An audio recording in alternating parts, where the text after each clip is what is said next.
નેહા એના રૂમમાં હાથમાં જૂના ફોટો આલ્બમ લઈને નિહાળી રહી હતી. ક્યાંક એની આંખોમાં ઝળઝળિયા આવી જતા અને ક્યાંક ખુશીથી ચહેરા પર સ્મિતની લહેર. થોડી વારમાં આલ્બમ બંધ કરી નેહા યાદોમાં ખોવાઈ જાય છે અને ચોધાર આંસુએ રડી પડે છે. કારણ કે આ જ અઠવાડિયે નેહાના લગ્ન હતા અને નેહા ખૂબ લાગણીશીલ હતી. છેલ્લા 1 માસથી નેહા આ પ્રકારની લાગણીઓમાં ખોવાયેલી હતી અને આ વિચારોમાં સૂનમૂન રહેતી. એને ખુશી તો ચોક્કસ હતી કે એને પોતાની ઈચ્છા મુજબનું સાસરું મળ્યું હતું, પરંતુ સાથે સાથે એ વાતનું દુઃખ પણ હતું કે જે ઘરમાં એણે જન્મ લીધો, જ્યાં એનું બાળપણ વીત્યું, જ્યાં જીવનના સારા ખોટા દિવસો અનુભવ્યા, જ્યાં જીવનનું ઘડતર થયું હતું, આજે એ ઘર છોડીને જવાના દિવસો ખૂબ જ નજીક હતા. આમ તો નેહાને એના માતા પિતા અને 2 ભાઈઓ તરફથી ખૂબ જ પ્રેમ મળ્યો હતો. પરંતુ જતાં પહેલાં એક વાતનો એનો રંજ હતો કે જ્યારે એના પિતાએ એને નોકરી કરવાની છૂટ આપી કે એને અન્ય કોઈ પણ છૂટ આપતા ત્યારે એની માતા કહેતી કે દીકરીને બગાડશો નહીં, એ પારકી થાપણ છે. નેહાને સારા ખોટાનું ચોક્કસ ભાન હતું જ, પરંતુ આ શબ્દો એના માટે અસહ્ય થઈ પડતા. એના ભાઈઓને સંપૂર્ણ સ્વતંત્રતા મળતી, જે એને ક્યારેય ના મળતી. આ ખેદ એને સદાય રહેતો. એને પારકી થાપણ શબ્દ ખૂબ જ ખૂંચતો હતો. આખરે નેહાના લગ્ન પણ ધામધૂમથી લેવાયા.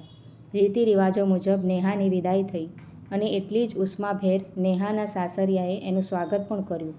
નેહાના સસુરાલમાં પણ આનંદથી દિવસો વીતવા લાગ્યા. ત્યાં એને પતિનો આદર અને પ્રેમ મળ્યો અને સાથે સાથે સાસુ સસરાનો પ્રેમ પણ માતા પિતાની ગરજ સારતો હતો. નેહા પણ સંપૂર્ણ સમજુ દીકરી હતી. એ પ્રમાણે જ સંપૂર્ણ જવાબદાર વહુ પણ બની શકી. સાસરિયા પક્ષે પણ એનું ખૂબ માન વધવા લાગ્યું. આમ ને આમ દિવસો વીતવા લાગ્યા. જોતજોતામાં 2 વર્ષ પણ વીતી ગયા. એક દિવસ અચાનક નેહાને ઘરમાં દરેકના ચહેરા પર અશાંતિ જણાઈ. વર્તનમાં ફેર જણાયો. ચહેરા પર ચિંતાના વાદળો જણાયા. એને એના સાસુમા પાસે જાણવાનો પ્રયત્ન કર્યો, પણ વાત ટાળી દેવામાં આવી. નેહા ઘરના વાતાવરણથી ખૂબ ચિંતિત થઈ, પરંતુ ઘણા પ્રયત્ને પણ ચિંતાનું કારણ ના કરી શકી. બીજા દિવસે નેહા બજારમાંથી શાકભાજી લઈને ઘરે આવી ત્યાં બધા ઘરના હોલમાં એકત્ર થઈ બેઠા હતા. નેહાએ જોયું કે બધા ચિંતિત અવસ્થામાં વાત કરી રહ્યા છે. બારણા પાછળથી વાત સાંભળવી નેહાનો સ્વભાવ ના હોવા છતાં પણ પરિવારના હિત માટે નેહાએ અંદર થતી વાતો સાંભળવાનો પ્રયત્ન કર્યો.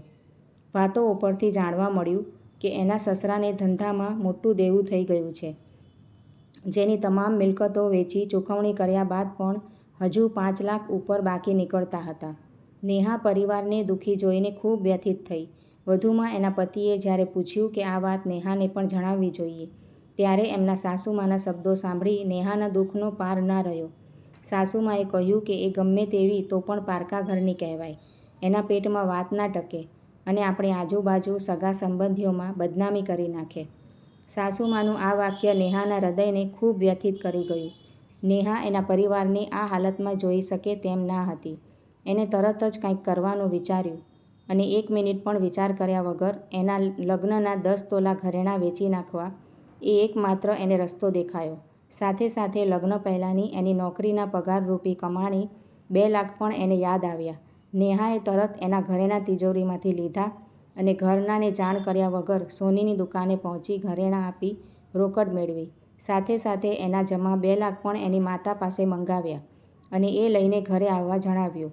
નેહા ઝડપથી ઘરે પહોંચી. જ્યાં બધા સાથે બેઠેલા હતા ત્યાં આવીને ઘરના લોકોએ એને જોઈ વાત અટકાવી દીધી. નેહા બોલી, કેમ બધા ચિંતિત છો?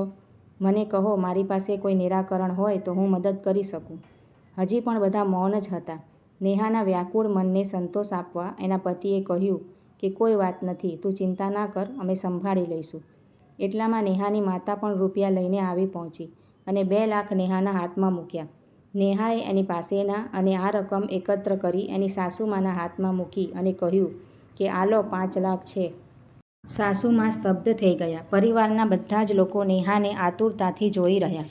નેહા બોલી, હું પણ આ પરિવારની જ સભ્ય છું. આ પરિવારનું સુખ મારું સુખ છે અને આ પરિવારનું દુઃખ એ પણ મારું દુઃખ છે. અને હા, આ પરિવારની ઇજ્જત સન્માન મારી ઇજ્જત પણ છે.